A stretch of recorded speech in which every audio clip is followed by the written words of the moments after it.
Stephanie White adjustments, and Kelsey Mitchell cooking. That's how the Fever were able to withstand the Wings. Now, it wasn't exactly pretty, and credit to Paige Beckers, who balled out. She was super impressive, especially in the second half in that game, trying to will the Wings back into it, getting into the paint, dishing it out, scoring on her own. Just a really great performance from Beckers. But on the other side of things, for the Fever, Kelsey Mitchell was sick down the stretch of this with her scoring prowess. She has no conscience, and you have to love that about Kelsey. And you got to give credit to Stephanie White, the Fever coach. She started the game with Ari McDonald instead of Sydney Colson. That was a big change. She benched Bree Turner and gave Timpson some minutes. She put the best players on the floor down the stretch to try to win, and win they did. So, the coach catches a lot of flack, right? And let me start there, because Stephanie White's not dumb. That is something you have to look at big picture here, because everybody's like, oh, finally she made the adjustment. Finally. It takes a little time for coaches to adjust. They're dealing with the human element of this too. Unlike me and you, who are just sitting here saying this has to happen. I actually think Stephanie White has adjusted rather quickly. She benched DeWanna Bonner at the beginning of the season. That's not like a nothing. You've got a player with that kind of pedigree who's played for you before to sit them down after just a few games. That takes some, what? So Stephanie White did that early, putting in Lexi Hull, who's one of their best players, of course. Then she also, on top of that, now made the switch to McDonald, who just got there. It's not like Ari McDonald has been on the team for eons. She was there for a minute in a pinch. Now she's back. It didn't take long for White to make that switch. Bree Turner's a vet who they signed, and Timpson's not even ready yet. You see her out there. She's not ready yet, but she needs the reps.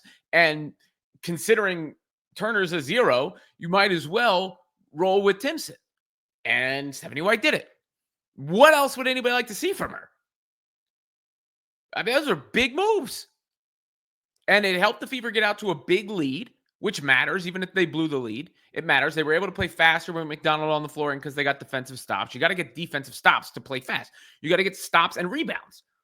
You're taking it out of the basket, or the other team's getting multiple opportunities. You're not be able to get it and go. That's another thing where you lose Clark. She gets the ball and she goes and throws those outlet passes. Credit to Natasha Howard, too, who played very well in this game, or much better, let me put it that way, in this game. A lot more pep in her step, a lot more decisive with her moves, ran the floor very well. And, all that helped the Fever get the lead. Now, the Wings got back into it. Paige Beckers was tremendous. She hit that one step back. That was one of those, like, are you kidding me kind of shots. It was this one right here. Paige buckets. And I think, she hit the one at the buzzer at the three at the halftime, the three as well, the buzzer beater. But, to me, the more threes Paige takes, the better she's going to be. The more she puts pressure on the rim, the more threes she takes.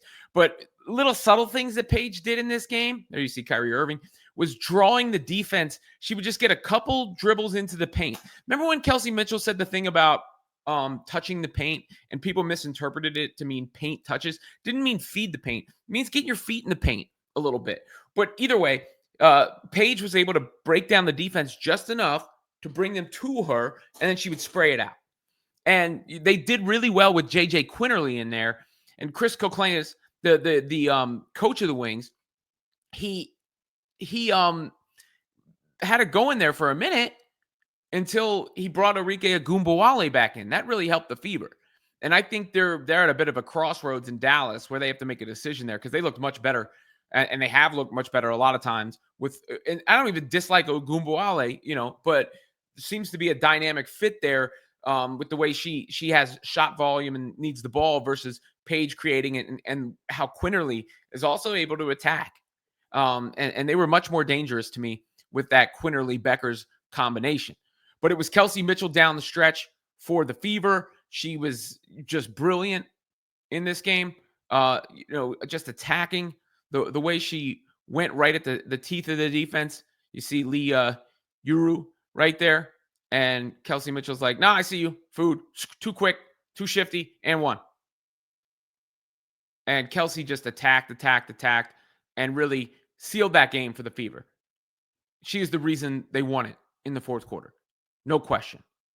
No question. She's the reason they won it in the fourth quarter. Now, how they won it before then? Well, they made those changes I just mentioned. And McDonald is such a big one. Ari McDonald is such a big one because she just puts more pressure on the defense. She allows them to play a little bit faster. You see it here.